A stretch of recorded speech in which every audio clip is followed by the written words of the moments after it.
안녕하십니까. 오늘은 불교와 인간 한글날 보강 동영상입니다. 저번 주에 이어서 여기 사성제 가운데서 고멸도성제, 즉 도성제에 관한 이야기를 하도록 하겠습니다. 일단 저번 주에 말씀드린 바와 같이 사성제라고 하는 것은 불교의 기본적인 세계관을 의미합니다. 그래서 기본적인 세계관이라고 하는 것은 이 세상은 고통으로 가득 차 있으니 그 고통의 원인을 찾아서 해결한다고 하면 그 고통이 소멸하고 이 세상 혹은 나 자신이 진리를 얻어서 그 고통에서 해방될 수 있을 것입니다 라고 하는 것이 불교의 기본적인 세계관입니다. 그런데 이 불교적 기본적 세계관이라고 하는 것에서 그 고통을 멸하는 방법이 있는데, 그 고통을 멸하는 방법이 지금 PPT에 나와 있는 대로 괴로움을 소멸로 이끄는 구체적인 8가지 방법이 있습니다. 그것을 보통은 팔지성도, 팔정도 혹은 또 중도라고 하는 다른 길도 있는데요. 보통 팔성도를 의미합니다. 그래서 이 팔성도라고 하는 것은 8가지로 되어 있는데, 바른 견해, 바른 생각, 바른 말, 바른 행위, 바른 생활, 바른 노력, 바른 마음챙김, 바른 집중 등이 있습니다. 그것을 구체적으로 여기서 보시면 보통이 한자어로 하면 정견, 정사유, 정어, 정업, 정명, 정정진, 정념, 정정이 있습니다. 그래서 일반적으로 팔정도의 가장 첫 번째는 정견이라고 하는 바른 견해를 의미합니다. 이 팔정도에서 정견이라고 하는 것은 편견 없이 있는 그대로 보는 것이라고 해서 한자어로 여실치견이라고 합니다. 보통 여실치견, 일단 여실치견이라고 한 말보다는 편견 없이 그대로 보는 것이 더 여러분들한테 편한 이야기니까요. 편견이 없다라고 하는 것은 지금 여러분들이 눈으로 보고 있는 많은 사물들, 그리고 많은 사람들, 그 사람들을 나 자신이 가지고 있는 생각과는 달리 그 생각을 벗어난 말 그대로 그 사람을 있는 그대로 보는 것을 의미합니다. 이 얘기가 무엇이냐라고 하니까, 내가 그 사람을 바라보는 보통의 사람들이 내가 다른 사람을 바라보는 입장이라고 하는 것은 그 사람이 가지고 있는 겉모습에 치중하게 됩니다. 혹은 그 사람이 가지고 있는 말의 모양에 치중하게 됩니다. 근데 정견이라고 해서는 그 겉모습이 아니라 그 사람을 있는 그대로 봐줄 수 있어야 합니다. 있는 그대로 봐줄 수 있어야 한다. 여러분들은 많은 생활에 있어서 내가 다른 사람에게 어떻게 보이는 건지, 어떻게 보여야 하는 건지 많이 치중할 것입니다. 그런데 반면에 나는 그 사람을 어떻게 바라보고 있는지를 한 번이라도 생각해 본 적이 있습니까? 라고 하는 질문에서 여러분들 아마도 그 사람을 바르게 볼 수 있다고 하는 것이 아마도 잘 안 될 것 같습니다. 그래서 타인을 정말 그 타인의 모습 있는 그대로 바라볼 수 있는 것을 정견이라고 합니다. 그리고 두 번째로 사성제에 바로 안다고 하는 것은, 이건 초기 불교에 많이 국한된 얘기이긴 한데, 사성제, 즉 이 세상은 고통으로 사로잡혀 있고, 그리고 그 고통의 원인은 나의 집착이며, 그 고통이 없는 세계가 있으며, 그 세계에 대해서 가고자 하는 수행 방법이 있다라고 하는 것을 바르게 아는 것을 정견이라고도 합니다. 그래서 여기서 바로 바라본다는 것이 여러분들이 바른 삶의 시작이라고 할 수 있습니다. 두 번째 정사유가 있습니다. 이건 바른 생각이라고 합니다. 바른 생각이라고 하는 것 자체가 지금 PPT에 나와 있듯이 욕망의 정죄, 즉 내가 가진 욕심이 다른 이에 대해서 조금 더 혹은 내가 지금 어떤 생각을 하고 있는지에 따라서 나의 욕망이 나의 견해 혹은 나의 생각 혹은 나의 삶에 어떠한 영향을 미치는지를 바라보아서 그 욕망을 조금 더 절제하는 방법에 들어갑니다. 그리고 욕망의 절제라고 하는 것 자체가 욕심을 가지지 않는 것을 얘기하고요. 그리고 악의를 가지지 않는다. 즉 나쁜 마음을 먹지 않는다라고 하는 것 자체도 마찬가지로 내가 어떤 이들을 바라볼 때 혹은 타인을 바라볼 때에 그 바라보는 생각에 악의, 즉 나쁜 마음을 먹지 않는다라고 하는 건데, 이 나쁜 마음이라는 것이 여러분들이 그냥 구체적으로 보면 흔히 나쁜 생각이라고 하면 나쁜 생각이라니 하는데, 이 나쁜 생각에는 편협된 생각 혹은 자기 자신만을 위한 생각 혹은 또 해서 내 욕심으로 가득 찬 생각을 가지지 않는다는 걸 얘기합니다. 그래서 이러한 바른 결론을 기점으로서 바른 사유, 즉 바른 생각을 할 수 있다고 하는 것입니다. 그래서 앞에 전기에서 말씀드렸듯이 현실을 있는 그대로 보고, 즉 나의 생각 없이 나의 앞선 생각 없이 나의 편견 없이 있는 그대로 보고 이치에 맞게 생각한다는 것이 정사유입니다. 다음 정어입니다. 정어라는 것은 바른 말이라고 하는데, 보통 말이라고 하는 것이 자신의 생각과 의견을 표현할 수단일 것입니다. 말이라고 하는 것은 보통 행동에 비해서 혹은 생각, 보통 불교에서 신구의라고 하는 세 가지의 행위 혹은 세 가지의 것을 가지고서 그것을 신업, 구업, 의업이라고 하는 행위 혹은 행위의 결과로서 바라보는데, 그 가운데서 구업이 있습니다. 이 구업이라고 하는 곳이 곧 말인데, 말이라고 하는 것은 실체가 없는 것이고, 그 실체가 없는 것이 나의 행위에 직접적인 결과를 가져오며 나의 행위에 가장 커다란 결과를 가지고 옵니다. 여러분들도 아시다시피 나의 행위로 인해서 많은 생명체를 죽일 수는 없지만 나의 말로 인해서 엄청나게 많은 생명체를 죽일 수도 있습니다. 극단적으로 전쟁 같은 경우도 마찬가지겠죠. 전쟁터에서 한 병사가 자신의 행위로 인해서 얼마나 많은 사람을 죽일 수 있겠습니까? 그런데 전쟁을 일으키는 당사자, 즉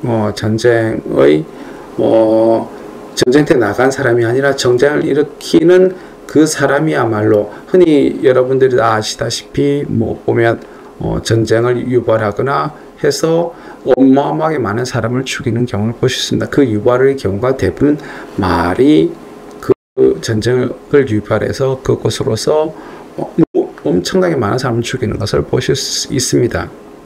그래서 말이라고 하는 것은 흔히 보통 자신의 생각과 의견을 표현할 수단이기도 하지만, 그 말에 거짓말이 있거나 혹은 남을 험담하는 말이 있거나 혹은 남을 저주하고 거친 말을 하거나 그리고 남을 이간시키는 말, 그리고 욕설, 그리고 비방, 그런 것들이 엄청나게 있는데, 이런 말들은 그 사람의 비뚤어진 생각과 시각을 나타내는 것으로서 그 사람이 가지고 있는 그 말을 가지고서 상대방에게 해를 끼치는 말들이 될 것입니다. 그래서 항상 바른 생각과 말로서 구업을 짓지 말고 상대방을 존중하고 부드러운 말을 해야 한다는 것이 정어입니다.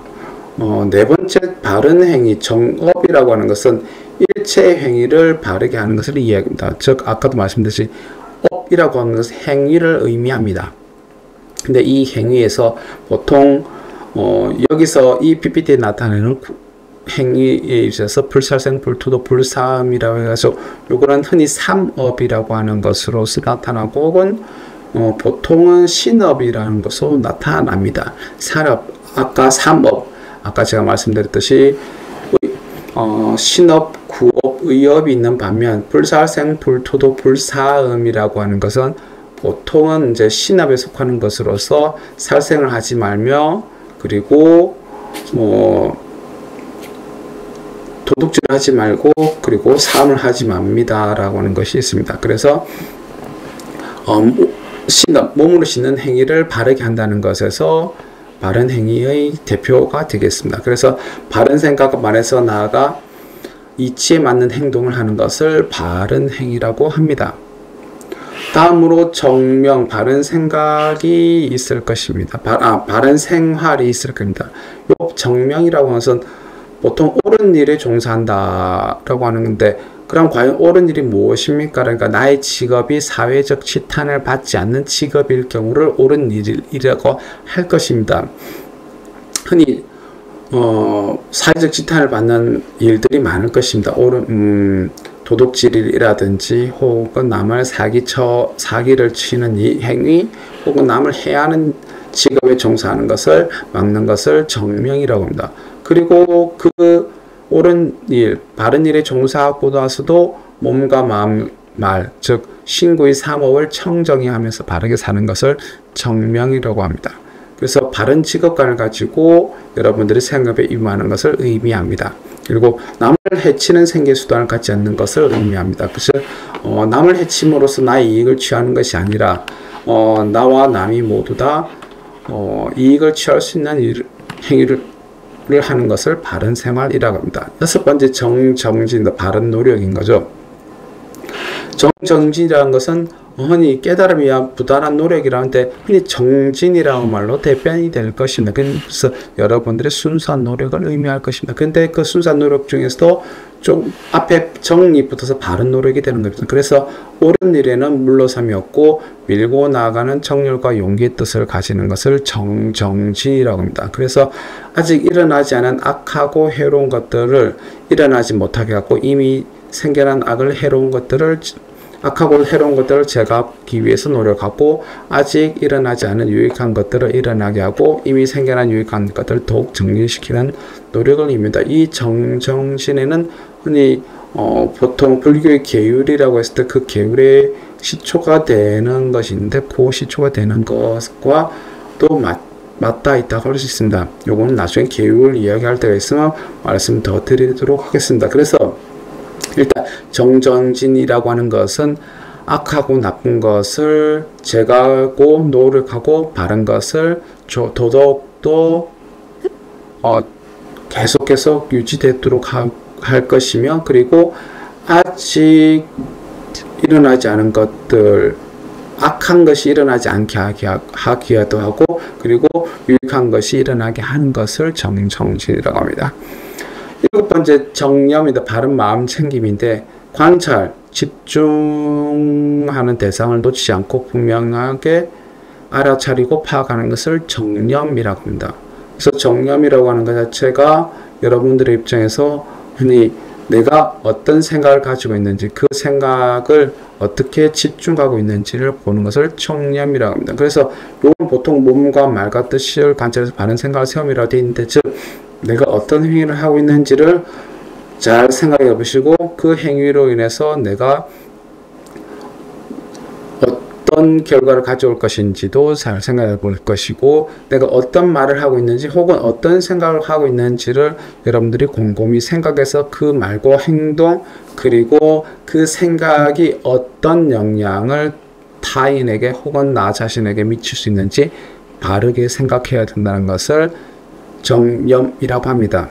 마지막으로 정정이 있습니다. 바른 집중이라고 하는데 보통은 번뇌나 망상에서 바른 견해나 바른 행동이 나올 수는 없습니다. 그래서 마음 한 곳에 집중되고 흔들리지 않고 몸과 마음을 편안히 수행하는 것을 정정일 혹은 정정진이라고 합니다.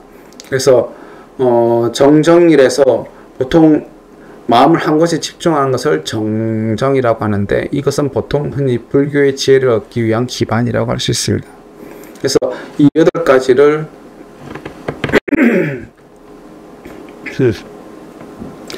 이 8가지를 정리하자면 바른 견해, 바른 생각, 바른 말, 바른 행위, 바른 생활 그리고 바른 노력, 바른 마음, 바른 집중이 있는데 앞에 바른 견해, 바른 생각 즉 정경과 정념의 경우는 지혜를 상징하고요. 바른 말, 바른 행위, 바른 생활은 지혜를 상징하고 그리고 바른 노력, 바른 마음, 바른 집중은 선정을 상징한다고 해서 흔히 개정해라고 하는 것으로서 대변된다고 할 수 있습니다. 사승제에 대한 얘기는 여기서 마치고요. 다음으로 5은 12처 18개를 말씀드리도록 하겠습니다. 5은 12처 18개입니다. 제 5장인데요. 오늘 할 말이었습니다. 불교에서는 인간의 세계를 5운 12자 18개로 분류합니다. 그래서 이것을 통해서 불교 존재론으로서 발전시켰습니다. 그래서 어디 정말 5운 12자 18개라고 하는 것을 많이 들어보지 못하신 말일 것입니다. 불교를 접하지 않으신 분들에게는 생소한 이야기일 수 있는데 한번 하나씩 살펴보도록 하겠습니다. 불교에서는 모든 존재 현상을 분류하는데 그 모든 존재 현상이라고 하는 것을 5운 12자 18개로 분류하고 그것을 일체법이라고 하는 용어로서 정의했습니다.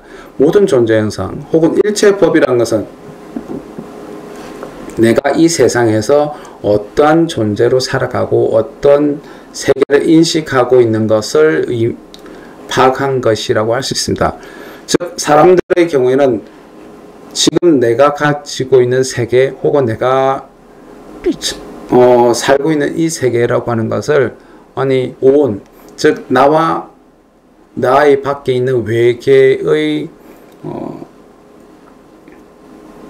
교섭수단, 교섭하는 행위 혹은 교섭하는 것으로서 나타내는 것이 오운이고요. 12처라는 는 것은 나의 감각기관을 6가지로 나눠서 그 감각기관이 외계, 즉 나의 바깥의 사물을 어떻게 인식하는 것인지를 밝히는 12처고요. 18개라고 하는 거기에다가 육식이라고 하는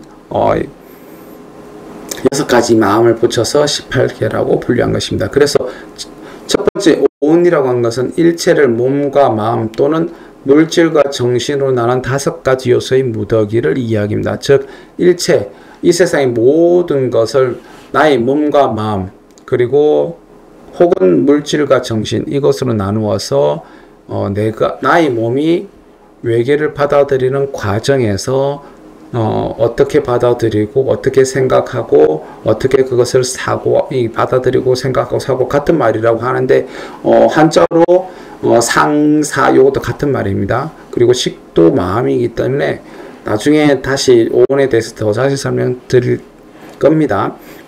일단 여기서는 5가지 요소의 무더기로 나 자신을 구성하고 이 세상은 오온으로 구성되어 있다 혹은 나는 오온으로 구성되어 있는 존재입니다 라고 생각하는 것이 오온의 설법이고요. 12처라는 것은 내적인 감각, 육내처라고 하는데 보통 눈, 귀, 코, 혀, 몸, 마음을 육내처라고 하고요. 그리고 흔히 그래서 한자로 해서 안, 이, 비, 설, 신, 의라고 합니다. 그리고 외적인 감각 대상을 육외차라고 해서 색성향 미촉법이라고 해서 눈의 대응되는 색경계, 흔히 눈이 바라보는 경계입니다. 눈의 외경, 그러니까 흔히 우리가 바라봤을 때 눈이 바라보는 모든 것을 색경계라고 합니다.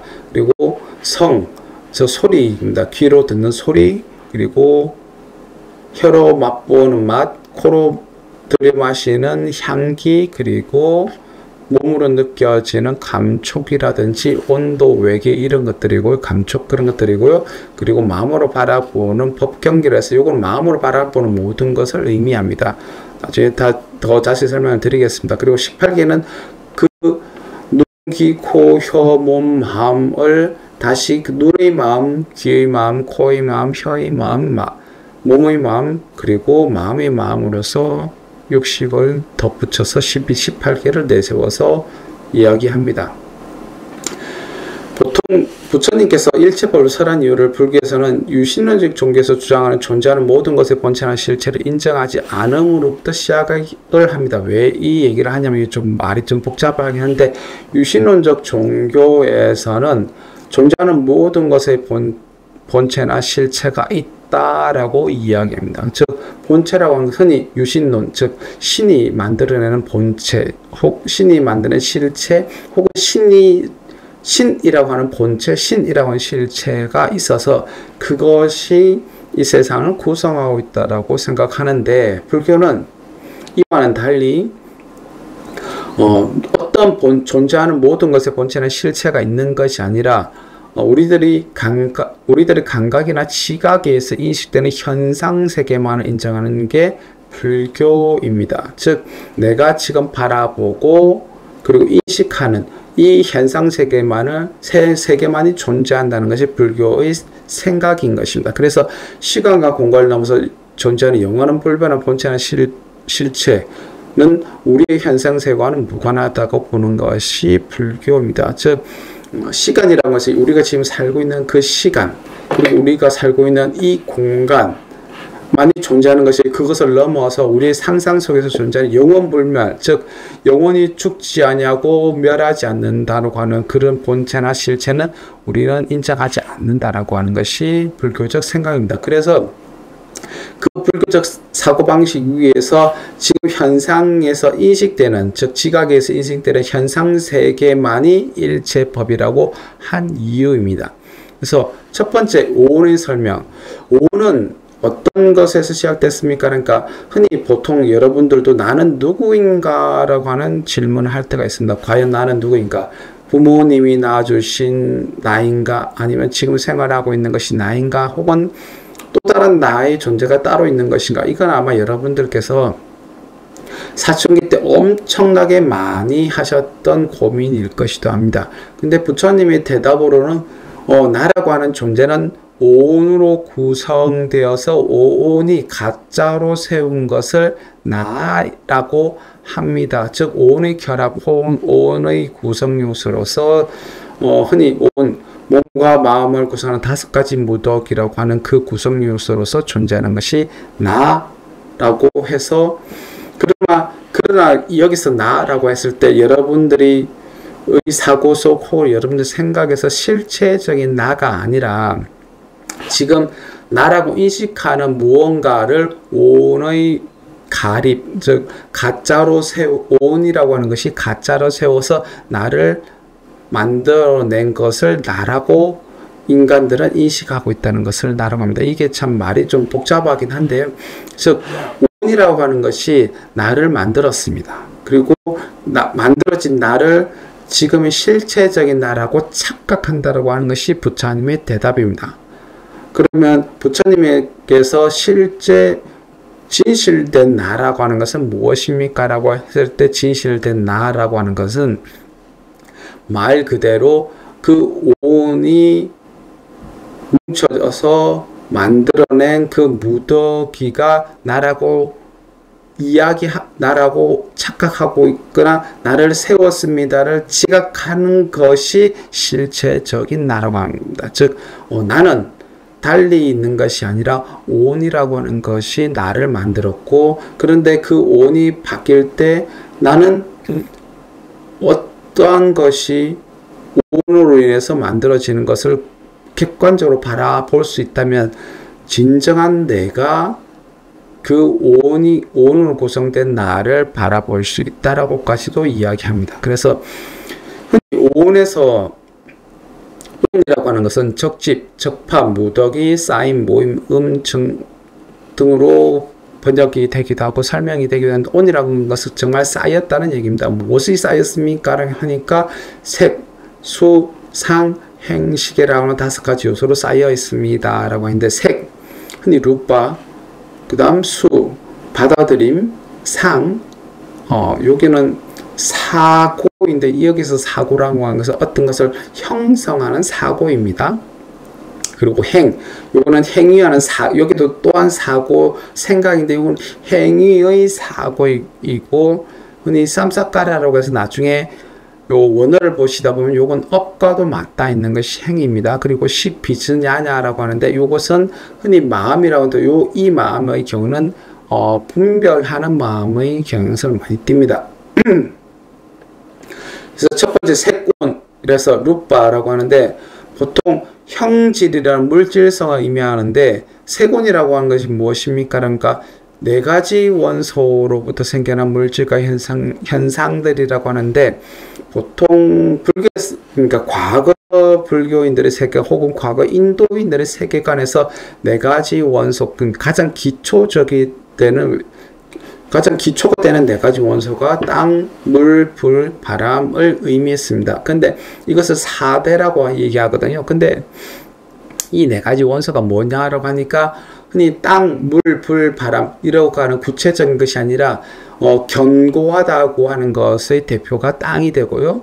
그리고 습윤성이라 해서 흔히 축축하다라고 우리말 축축하다를 할 수 있을 겁니다.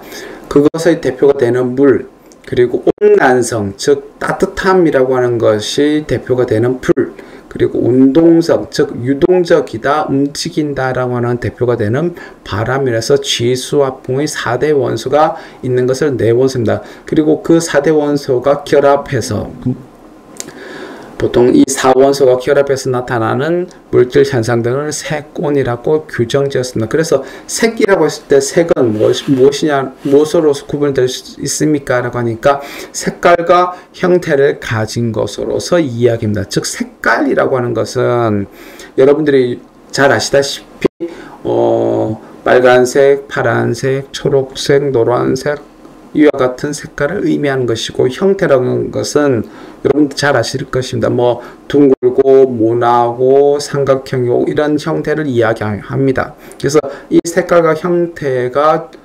결합되어서 혹은 그 색깔과 형태를 가지는 물질 모든 것을 의미합니다. 즉 이 세상에서 이야기하는 눈으로 바라보거나 혹은 만져지거나 하는 모든 물질적인 것을 색이라고 합니다. 그래서 좁게는 우리 신체, 넓게는 물질 전체 일반을 의미하는 것이 불교에서 말하는 색입니다.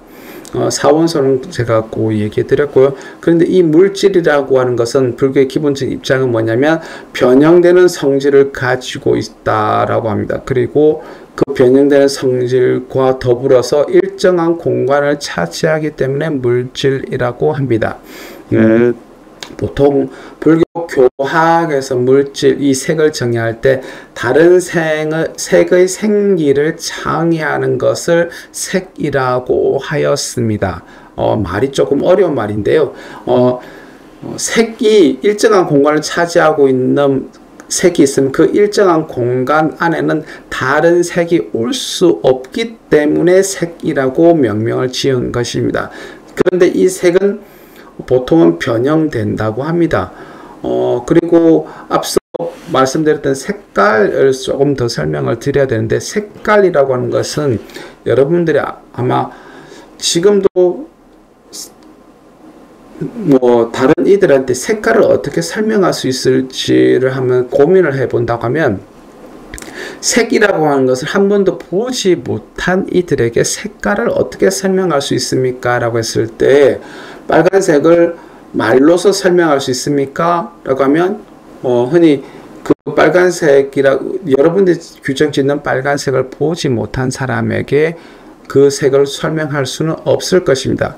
보통은 이제 제가 빨간색 비유를 많이 드는데 왜 그러냐면, 흔히 이제 요거는 이분법적으로 좀 나누기는 조금 그렇지만, 남성이 생각하는 빨간색과 여성이 생각하는 빨간색은 아마도 다른 것입니다. 보통은요. 각 개별로 다르긴 하지만 일반적인 남성들이 생각하는 빨간색은 그 빨간색의 원형이 되는 그 빨간색이 모두 다 빨간색입니다 라고 하지만, 여성 입장에서는 매일같이 빨간색을 접하다 보니, 그러니까 요건 여성들의 흔히 화장이라든지 꾸미기라든지 옷 색깔이라든지 그런 걸 잘 보시면 빨간색이라는 것이 흔히 짙은 빨강, 옅은 빨강, 그리고 중간적인 빨강이 있을 거고, 그 빨강, 짙은 빨강, 옅은 빨강 이외에도 어마어마하게 많은 색이 존재할 것입니다. 제가 여기 동영상이라 가지고 그 색에 대해 구체적으로 이야기는 못하겠지만, 어쨌든 엄청나게 많은 빨강들이 존재하고 엄청나게 많은 파랑이 존재하는데, 지금 여기 PPT에도 파란 계열의 색이 한 3-4가지가 쓰이고 있는데, 보통 일반인들이 떠오르는 파랑이라고 했을 때 그 파랑의 이미지는 하나로 통일되는 사람이 있는 반면 그것이 나누어져 있는 사람도 있을 것입니다. 죄송합니다. 그래서 그 파랑이라고 하는 것 혹은 빨강이라고 하는 것을, 그 파랑과 빨강을 보지 못한 사람의 이 색은 어떤 색입니까? 라고 말로서 할 수는 없는 특이한 형태를 특이한 것을 가지고 있는 것이 색입니다. 그리고 그래서 잘 보시면, 그림에 보시면 나의 몸도 색이며 옆에 있는 사과나무도 색일 것이고, 그리고 사과나무와 딛고 있는 땅도 색일 것이고, 사과조차도 색입니다. 그래서 물질 일반을 의미합니다. 즉, 좁게는 나의 신체, 넓게는 물질 모두를 색이라고 합니다. 그런데 왜 물질이라 부르는가 하니까 변형이 되기 때문에 물질이라고 한다라고 묘사가 되어 있습니다. 즉, 물질이라는 것은 변형되지 않는 것은 물질이 아닙니다. 그런데 이 세상에 변형되지 않는 것이 있습니까? 라고 물어보면 변형되지 않는 것은 이 세상에 존재하지 않습니다. 그럼 무엇에 의해서 변형되는가 라고 했을 때에 불교에서는 차가움에서 변형되고 더움에 의해서도 변형되고 배고픔에 의해서 변형되고 목마름에 의해서 변형되고 파리, 모기, 바람, 햇빛, 파충류에 의해서도 변형된다. 이것처럼 변형에 대해서 물질이라고 한다. 그래서 이건 구체적인 예시만 나와 있는데 물 예를 들다 보면 차가움, 즉 온도가 내려간다고 하면 물이라고 하는 것은 액체에서 고체, 얼음이라고 하는 고체로 변형될 것이고요. 그리고 더움, 온도가 올라간다고 하면 그 얼음이 녹아서 액체라고 하는 액체의 물이 될 것이고, 더 온도가 올라간다고 하면 기체라고 하는 수증기로 변형되어서 계속해서 물질이라는 것은 변형됩니다. 그리고 배고픔, 목마름 이런 것들도 인해서도 변형되게 됩니다. 그래서 변형이라고 하는 것은 형태나 모양이 있는 것이 그 형태나 모양이 바뀌는 것을 의미합니다. 그런데 수상행식의 오는, 여기서 물질을 제외한 수상행식어는 변화는 있지만 형태나 모양은 변형이 없다라고 하는데, 이거는 뭐냐, 수상행식이라는 것은 나의 마음과 나의 마음이 상호작용해서 물질과 나의 마음이 상호작용해서 만들어지는 것이 수상행식이기 때문에 이것은 변화는 있지만 변형은 없다라고 의미합니다. 두 번째 수온입니다. 이거는 이제 흔히 느낌이라고 하는 감각작용입니다. 왜 느낌이라 부르는가, 이제 불교 경전은 느낀다고 해서 느낌이라고 합니다라고 하니까 그냥 그러니까 다른 말로 쓸 말이 없다고 해서 그냥 느낌이라고 했습니다. 그래서 무엇을 느끼는가라고 하니까 즐거움도 느끼고 괴로움도 느끼고 괴롭지도 즐겁지도 않는 것을 느낀다고 하는 세 가지 부류를 냅니다. 그래서 이처럼 느낀다고 해서 느낌입니다라고 하는데, 보통 수라고 하는 것은 외계를 받아들이는 것으로서 내가 어떻게 느끼는가에 대한 감각작용을 의미합니다. 즉 육체적으로 받아들일 것인지 혹은 정신적으로 받아들일 것인지는 그건 그 상황에 맞끔 달라지는데, 육체적 정신적으로 느끼는 즐거움과 괴로움 등을 느끼는 감수작용을 느낌이라고 합니다. 그런데 이 느낌에 세 가지가 있는데 고수, 락수, 불고불락수라고 하는 세 종류가 있습니다. 즉 괴로운 느낌, 즐거운 느낌, 괴롭지도 않고 즐겁지도 않은 느낌이라고 하는데, 그럼 괴로운 느낌이 무엇입니까? 라고 해서 구체적으로 얘기하면, 내가 외계의 사물 바깥을 받아들일 때에 있어서 내가 나의 마음이 괴롭다고 하면 그건 괴로운 느낌일 것이고요. 나의 마음이 즐겁다라고 하면 즐거운 느낌일 것입니다. 그리고 괴롭지도 즐겁지도 않다는 느낌은 괴로움과 즐거움에서 조금 더 벗어났으나 이것이 괴로울까 이것이 즐거울까 하는 그 생각 없는 느낌을 이야기할 것입니다. 흔히들 여러분들이 이제 여기는 눈보다는 귀를 예를 들은 게 더 편해서 제가 귀를 예를 들어보면 음악이 있습니다. 근데 음악을 좋아하지 않는 사람의 입장에서 음악이 계속 들린다고 하면 그것은 괴로운 느낌이 될 것입니다. 그런데 음악을 좋아하는 사람의 입장에서는 이건 즐거운 느낌이 될 것입니다. 그런데 그 음악이 그냥 나의 의식에 관여되지 않고 그냥 길거리에 흘러나가고 있다라고 하면 그건 괴롭지도 즐겁지도 않은 느낌이 될 수도 있습니다. 그리고 그 음악의 볼륨, 즉 크기에 따라서 너무나도 크거나 너무나도 작다라고 하면 그것은 괴로운 느낌이 될 것이고요. 아니면 적당한 볼륨이 된다고 하면 그건 즐거운 느낌이 될 수도 있을 것입니다. 그런데 그게 나중에 흔히, 그러니까 대표적으로 음악도 있지만 모기 소리, 인간에게 모기 소리는 아마도 괴로운 느낌에 엄청나게 가까울 것입니다. 그리고 그 모기 소리가 또 다른 사람의 모르겠지만 어찌됐든, 그리고요, 즐거운 것들, 흔히 대부분 음악을 이야기합니다. 그런 것들이 즐거운 느낌이 날 것이고요.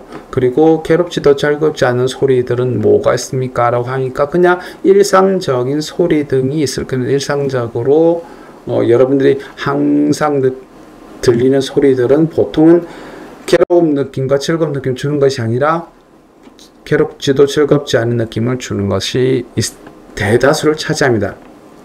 그리고 이제 이 외에도 5가지 종류의 느낌인데 육체적인 즐거움이 있을 겁니다. 그것을 락이라고 번역했고요. 육체적 괴로움을 고라고 번역했습니다. 그래서 육체적으로 즐기고 괴롭힌 것들이 나에게 어떻게 느낌이라는 것으로 다가오는지, 그리고 정신적으로 즐겁고 괴로움, 즉 희우라고 그러니까 한자로 시와 우로 번역이 되는데, 즉 내가 정신적으로 어떤 즐거움을 받아들이는가 혹은 정신적으로 어떤 괴로움을 받아들이는 거에 따라서 달라진다라고 하고, 이 외에 다른 것으로서 평온이라서 사라고 하는데, 이건 위에서 말씀드렸던 불고 불락수와 비슷합니다. 즉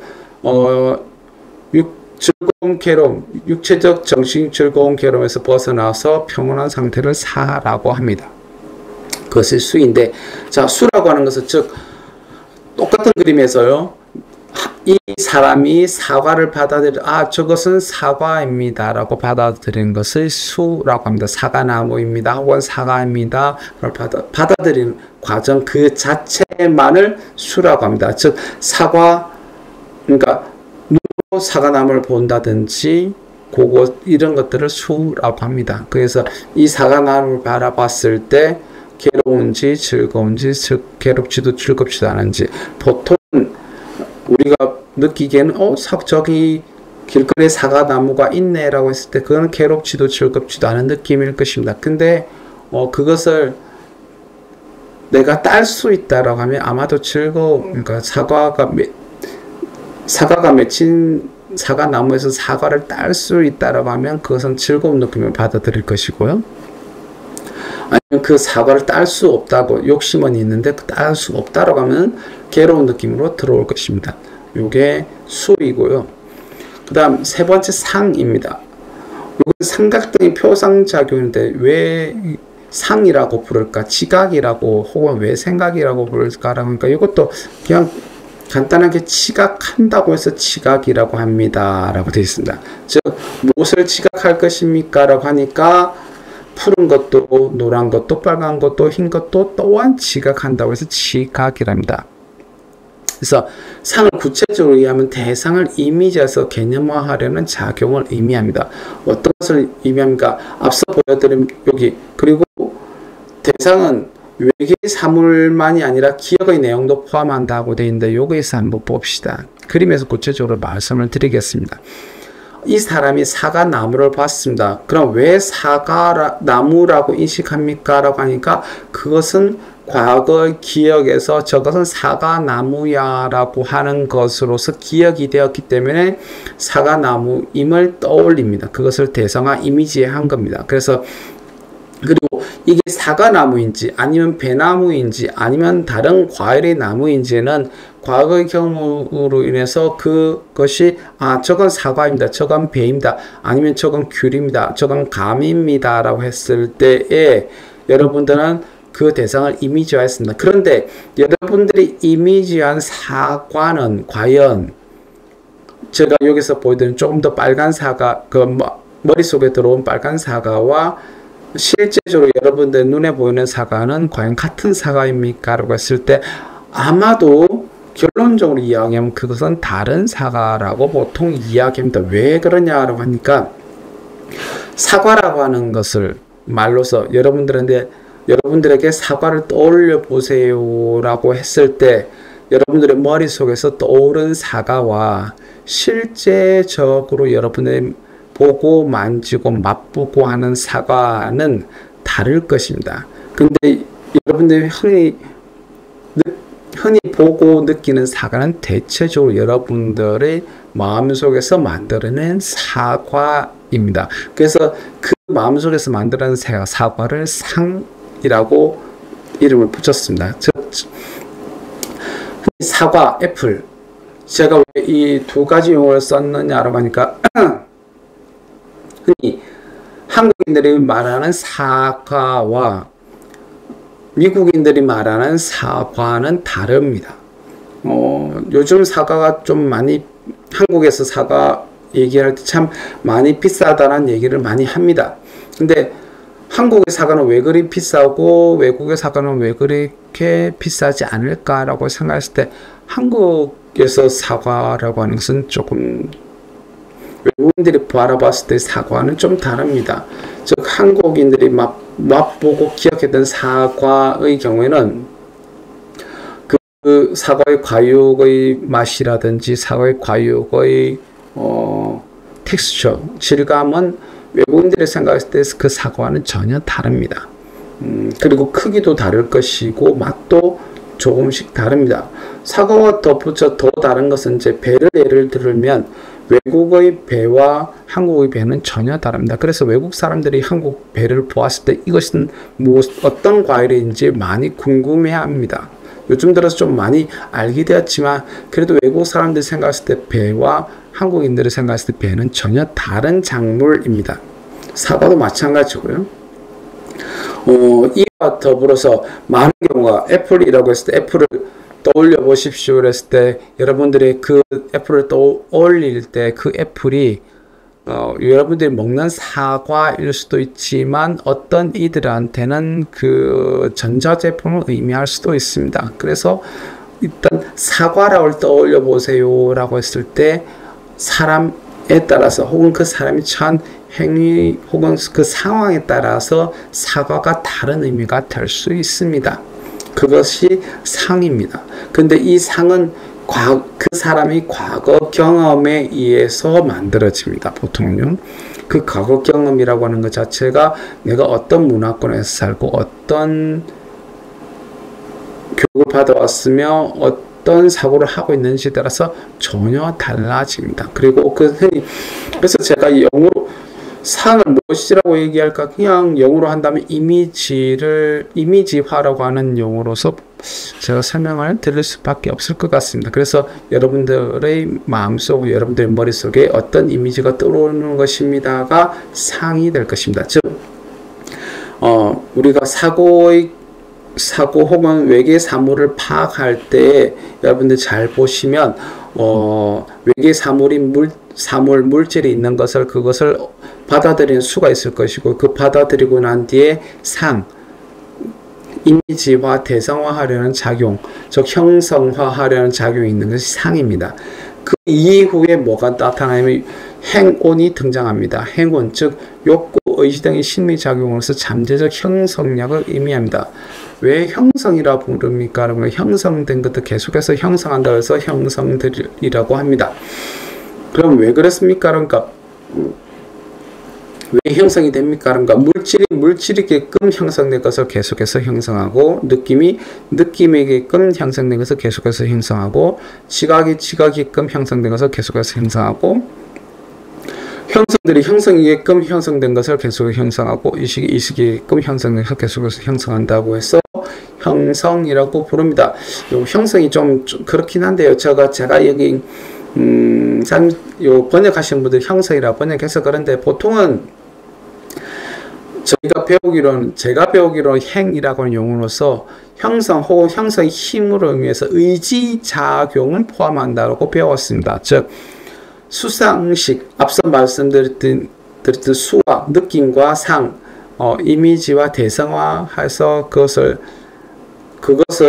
제가 혹은씩 나중에 그것이 무엇이냐라고 분리 판단하는 것이 있습니다. 그게 식인데 그를 제한 모든 정신작용과 심리작용을 가리키는 것을 행이라고 배웠습니다.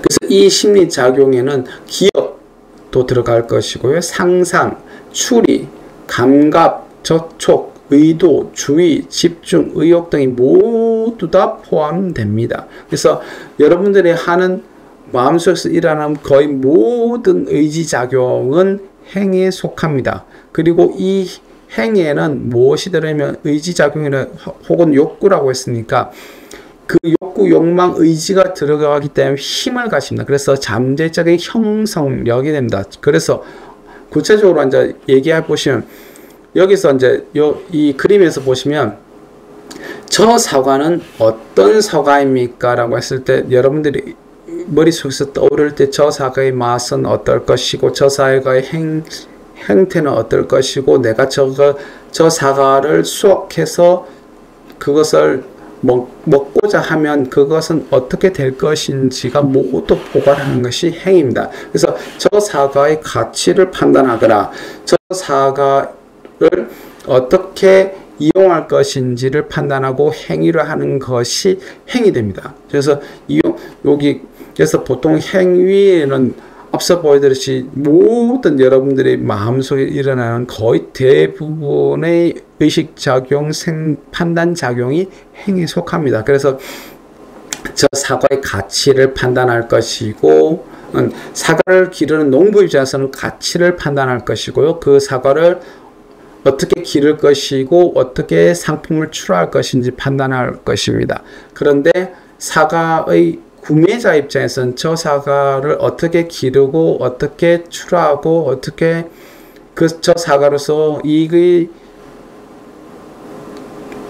창출되는 것을 판단하지 아니하고서요. 구매자 입장에서는 저 사과의 맛은 어떤데 내가 어떤 금액을 지불하고서 이런 금액을 지불하고서 저 사과를 취득하는데 그것이 합당하냐 합당하지 않느냐의 생각이 들 것입니다. 그래서 사과 하나만 보더라도 판매자와 구매자는 다른 생각을 하게 됩니다. 그리고 판매자와 구매자뿐만 아니라 저 사과를 봄으로써 사람마다 다른 것이 됩니다. 즉 극단적으로 바라봤을 때 저 사과를 먹고 나서 탈이 난 적이 있다라고 하는 사람의 입장에서 저 사과는 내가 먹어서는 안 될 것이다 라고 생각이 들 것이고요. 아니면 저 사과를 먹어서 내가 좋은 기억이 있다면 사과를 먹는 기억에서 엄청나게 좋은 생각이 있을 것이고, 그리고 또한 이 제빵업자의 입장에서 보면 저 사과를 응용해서 다른 사과의 부산물, 즉 애플파이라든지 다른 것을 만들어내어서 다르게 이용하고자 하는 것이 모두 다 행위에 속합니다. 즉 행위는 나의 의지작용이 엄청나게 포함이 되어 있어서, 그래서 이 행위로서 나중에 다시 업을 이야기할 때가 있겠습니다. 그 업이 생겨나고 그 업행으로서 이 세계가 이루어지고 무너지고 하는 것을 보실 수 있습니다.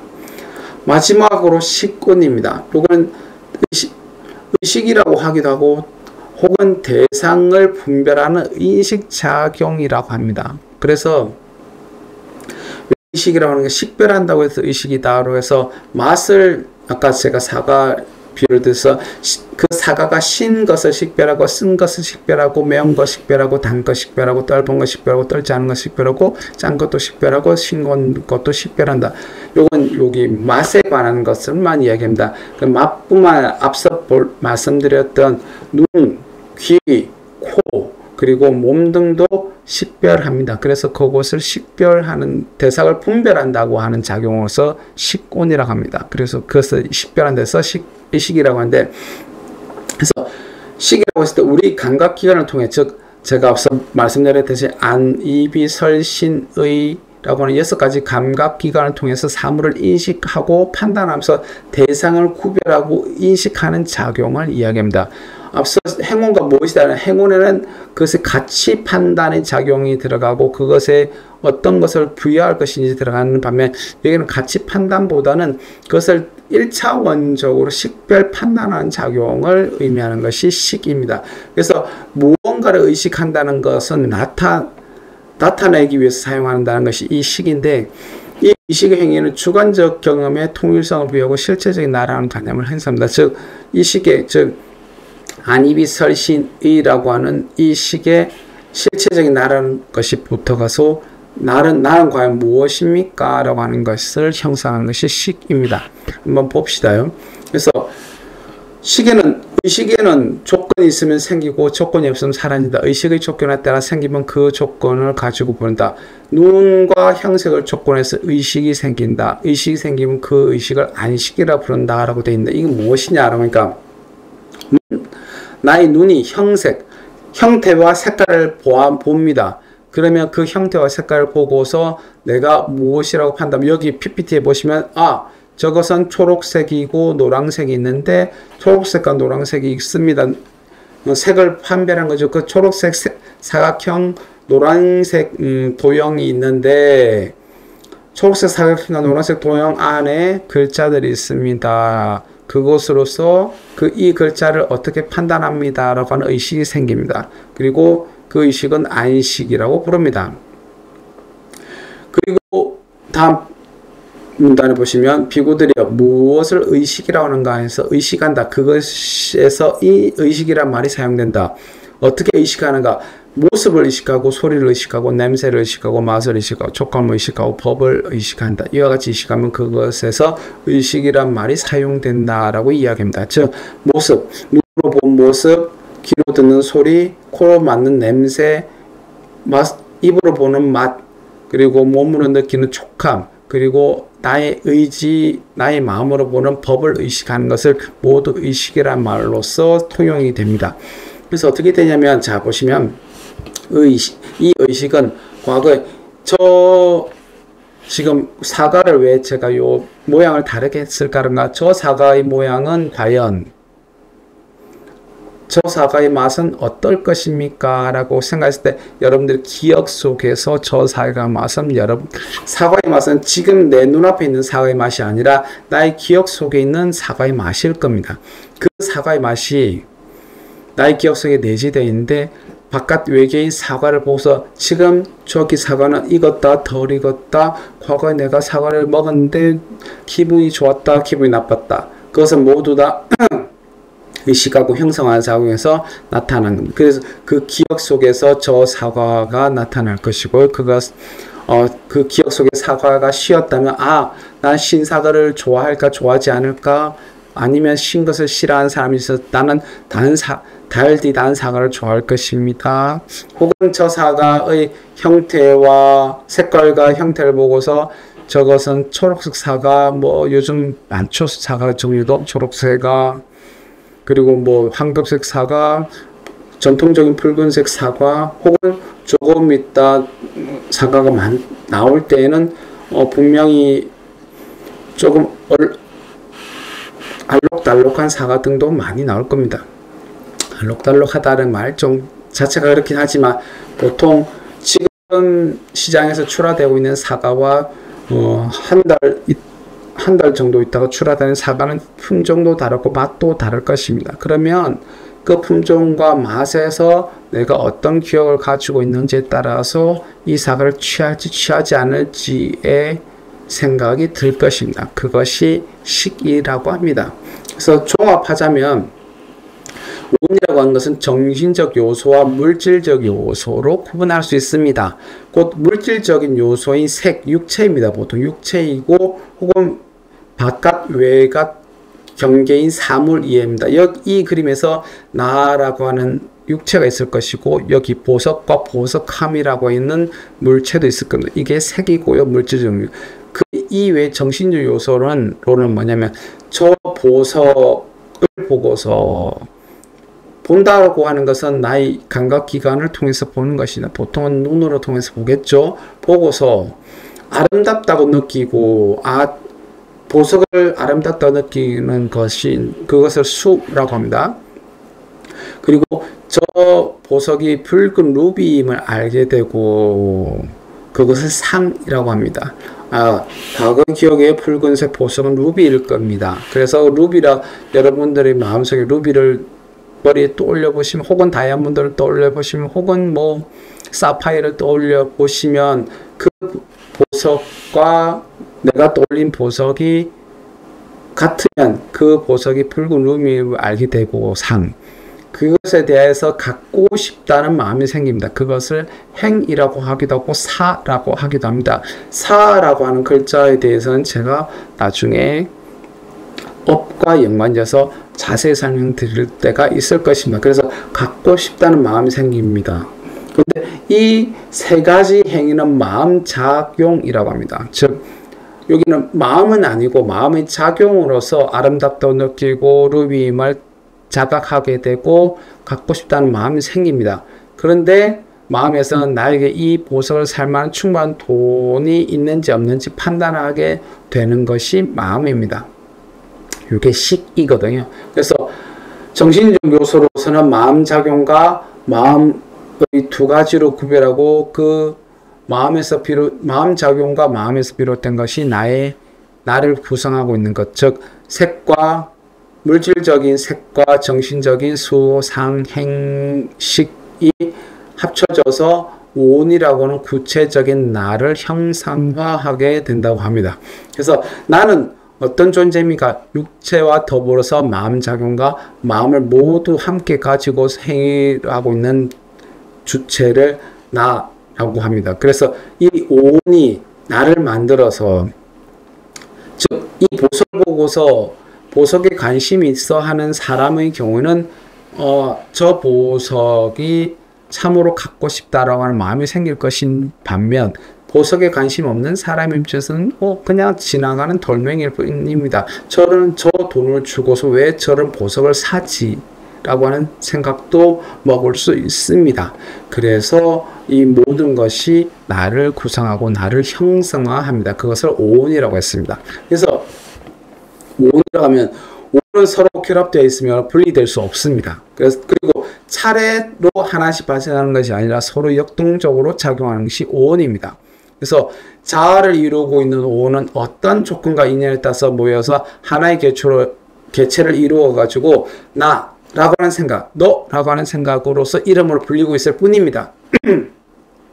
즉 나라고 하는 것과 너라고 하는 것을 이름 지었을 뿐인데 그것을 구별하는 것이 오온입니다. 죄송합니다. 근데 부처님께서 인간을 오온으로 분석한 이유는 오온으로 이루어진 나에게는 고정된 실체가 없다라고 얘기할 것입니다.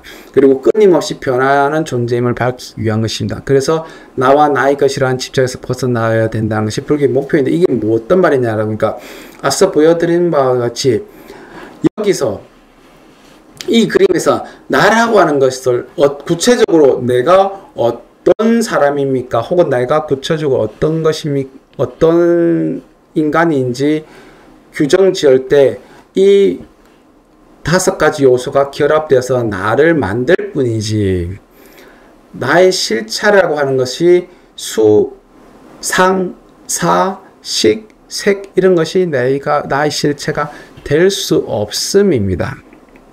즉 그것은 오온으로서 이름 나를 규정하고 이름일 뿐이지 그것이 내가 고정불변한 실체, 즉 나는 어디에 혹은 어느 곳에 혹은 어느 시기에 있든 나를 규정 짓는 것은 없다라고 합니다. 그래서 나는 끊임없이 변화하는 존재, 즉 어제의 나와 오늘의 나, 그리고 어제 내가 어떤 옷을 입고 나갔는지, 오늘 내가 어떤 옷을 입고 나가는지, 혹은 내일 어떤 옷을 입고 나갈지에 대해서 나라고 하는 사람은 계속 끊임없이 달라집니다. 여기서 나의 것조차도 마찬가지입니다. 나의 것.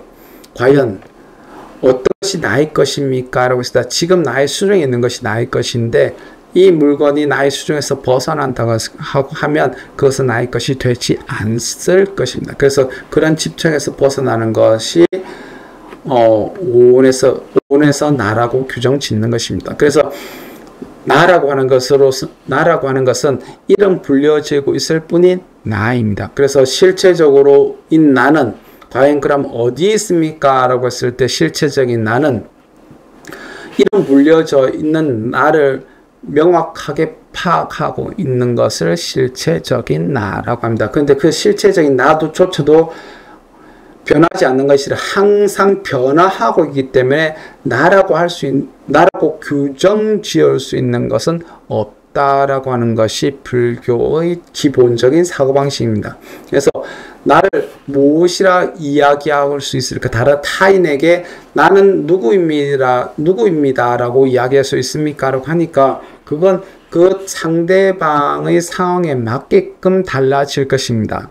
그래서 나의 부모님과 관계된 사람을 만난다고 하면 나는 누구의 아들이 될 것이며, 나의 학교 친구들과 만나면 나는 그 사람의 학교 친구가 될 것이며, 상황에 따라서 각자의 역할이 달라지고 있다라고 생각하시면 편합니다.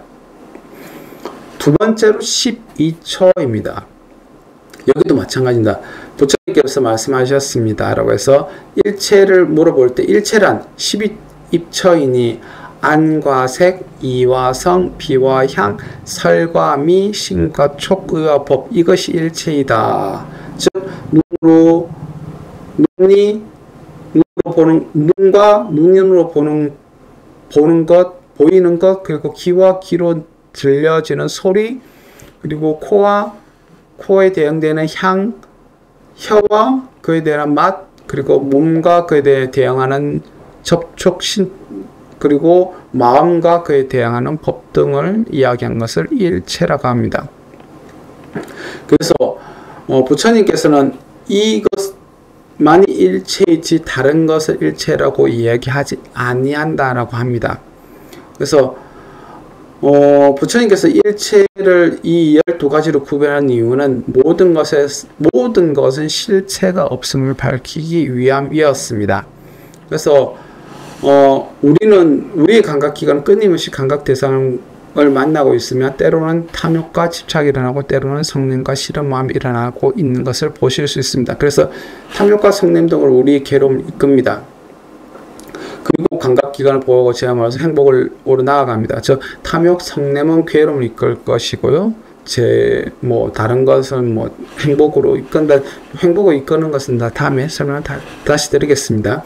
그래서 감각기관인 눈과 귀와 코와 혀와 몸, 마음이 있으면 그 인식 대상이 되는 형색인 색과 소리, 성, 냄새인 향과 맛인 혀와 맛으로 대변되는 미와 감촉으로 대응되는 촉과 그리고 마음의 대상인 법경계가 있습니다. 하는데 마음은 이와 더불어서 형색인 색도 볼 것이고 소리도 들을 것이고 냄새도 맡을 것이고 맛도 볼 것이고 감촉도 느낄 것이고 마음에 대한 법조차도 느낍니다. 왜 그러냐면 같은 색, 소리라고 하면 요즘 이제 한참 길거리에 보시면 은행나무의 열매들이 떨어지는 것을 보실 수 있습니다.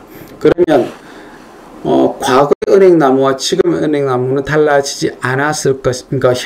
그 형태나 냄새, 맛 등이 크게 달라지지 않았는데 요즘 사회가 발전하면 발전할수록 어떤 민원이 들어오느냐니까 길거리에 있는 가로수의 은행나무 열매의 냄새가 싫다라고 하는 민원이 많이 들어옵니다. 그런데 과거에는 그 민원이 상당히 적었습니다. 왜 상당히 적었습니까? 라고 하니까 과거에는 그 냄새는 과거의 그 은행나무 열매의 냄새라고 하는 것은 길거리에 흔히 맡아볼 수 있는 냄새였기 때문에 그렇습니다. 즉 농경을 기반한 사회에서의 그 냄새는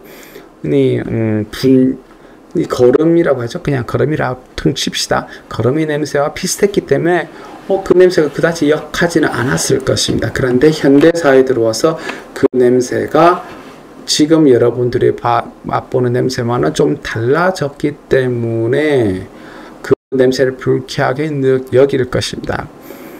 그런 것도 있는 반면 현대 한국인이 느끼는 것과 외국인이 느끼는 것도 조차도 냄새도 다를 겁니다. 그래서 한국인의 냄새라고 하면 보통 마늘 냄새를 많이 이야기하는데 그 마늘 냄새가 외국인의 입장에서는 싫은 냄새가 될 수도 있습니다. 그것은 마음이 느끼는 것이지 코가 냄새를 맡는 것은 아닙니다.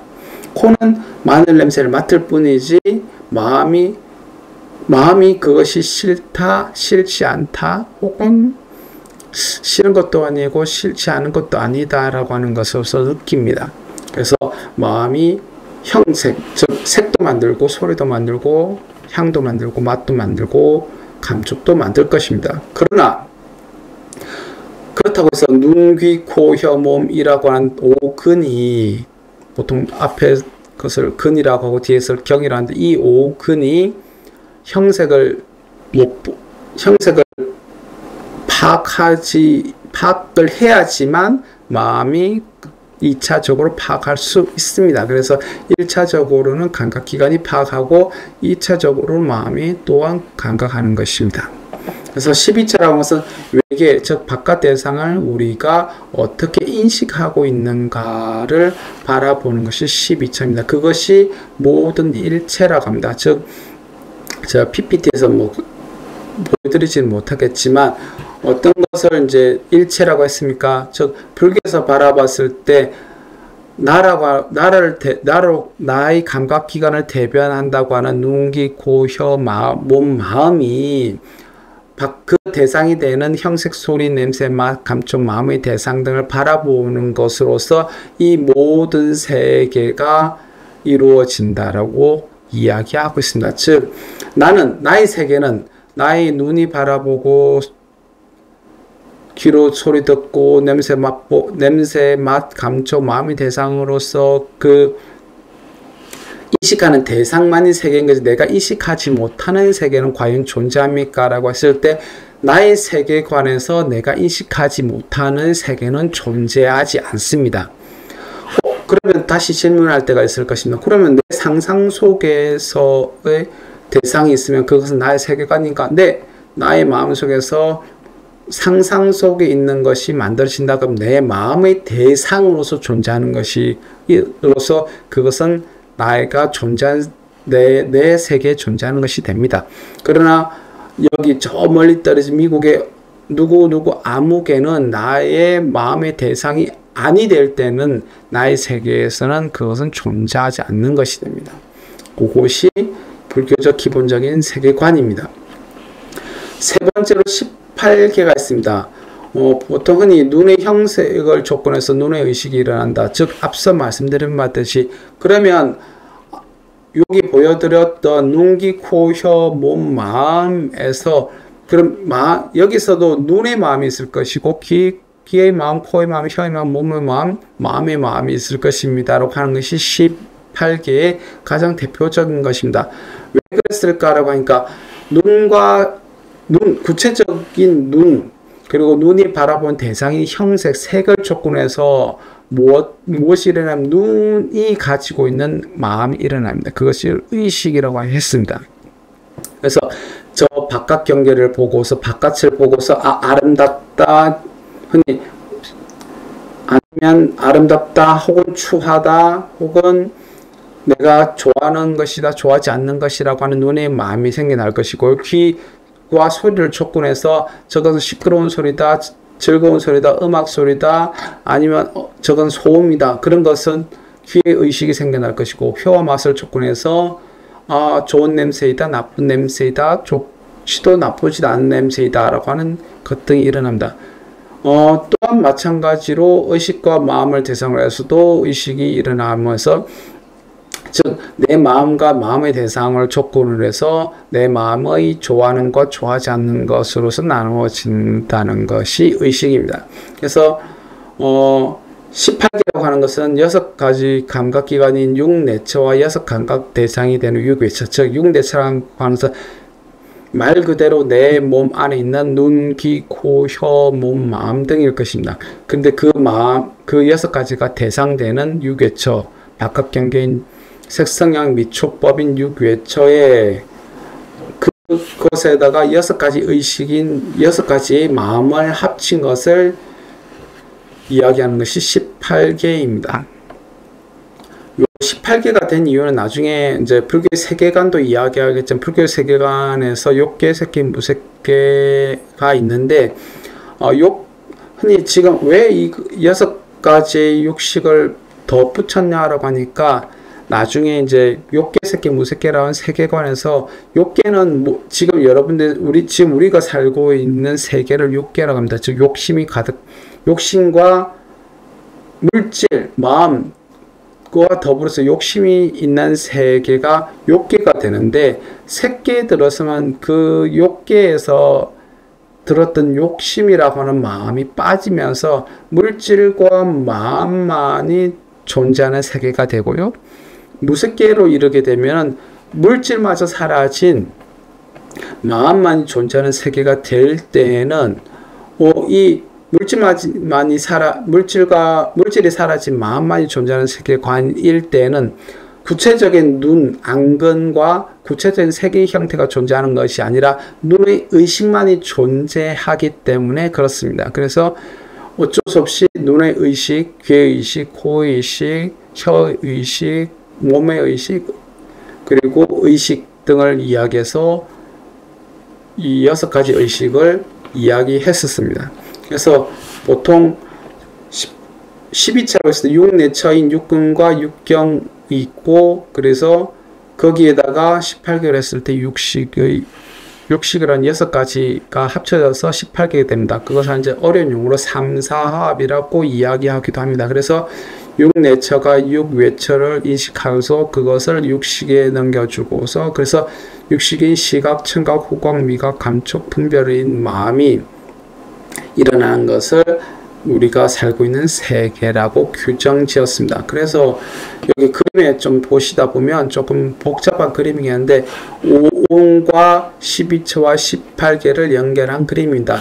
즉 5온에서 색온이라고 하는 것은 나의 몸인데, 그 나의 몸 혹은 물질 일반인데, 나의 몸과 물질 일반인 5근과 5경, 그리고 무표색은 나중에 제가 구체적으로 억과 윤회 얘기할 때 말씀을 드리겠습니다. 이건요.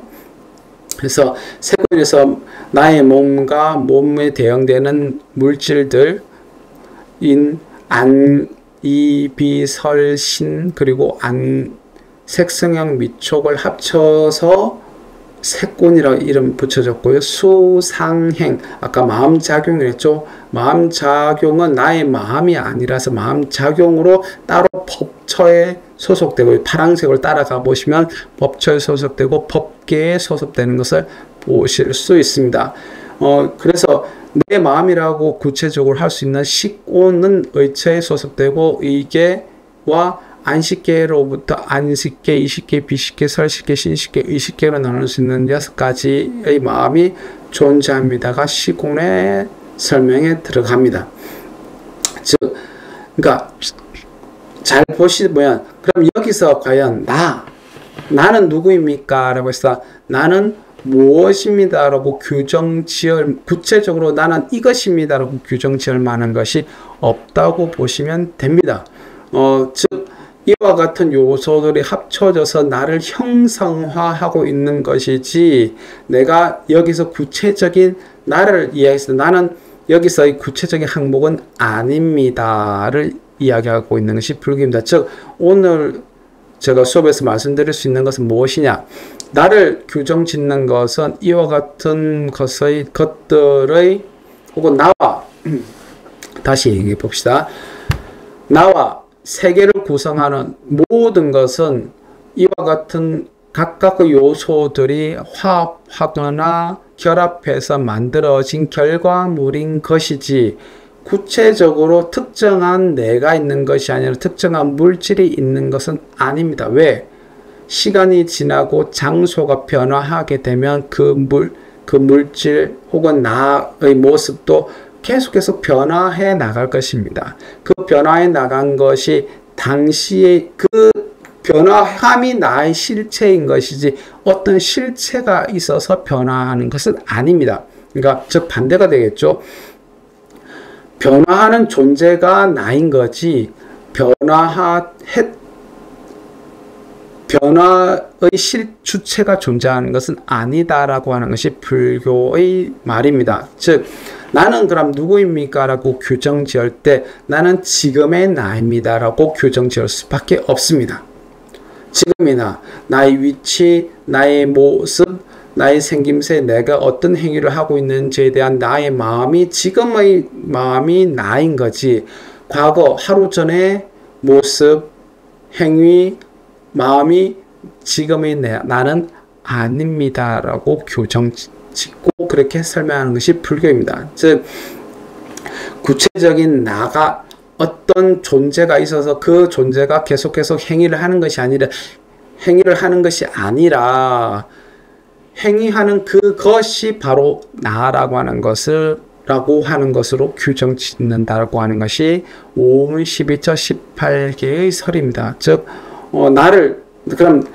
그럼 나는 누구입니까? 라고 했을 때 여러분들은 제가 여러분들 출석을 부를 때 각자의 이름이 있을 것입니다. 그런데 제가 출석을 부른 이유는 스마트폰으로 클릭해서도 되기도 하겠지만, 출석을 부른 이유는 여러분들과 나의 조그마한 소통이라 할까요? 즉 내가 여러분들을 보기 위해서입니다. 근데 그 보기 위해서의 나도 일주일 전에 나와 일주일 후에 나는 다른 나일 것입니다. 여러분들의 모습도 달리 바뀌어져 있고 달려져 있습니다. 좀 더 구체적으로 이야기하자면 여러분들의 이름은 과연 한 가지입니까? 라고 물어보았을 때 나의 이름은 부모님이 붙여주신 이름이 있을 것이고요. 혹은 친구들한테 불려지는 이름이 따로 있을 것이고, 또 다른 사회생활 때 불려지는 이름이 따로 있을 것입니다. 그래서 동요에 보시면 잘 나타나 있을 겁니다. 그래서 나는 누구의 아들과 딸이 될 수도 어머니 아버지의 딸과 아들이 될 수 있을 것이고요. 혹은 할아버지 할머니의 손자 손녀가 될 수 있을 것이고, 혹은 나중에 결혼하고 아이가 난다면 나의 아들과 딸의 어머니 아버지가 될 수도 있을 것이고요. 왜? 나의 명칭은 계속해서 변화할 것입니다. 혹은 직장에 간다 하면 어떤 직위의 어떤 부서의 어떤 직위를 가진 어떤 구체적인 사원이 될 수도 있을 것입니다. 그래서 나를 규정 지을 때 나의 이름이 나를 규정 짓는 게 아니라 그 상황과 시간에 맞게끔 내가 계속해서 변화하고 있는 것이 그 나입니다. 그래서 여러분들께서 혹시 이번 연도 9월 달에 이루어졌었던 영캠프에 아마 참석하셨으면 아실 건데, 그 영캠프의 이름이 주인공이라고 하는 명칭을 가지고 있었습니다.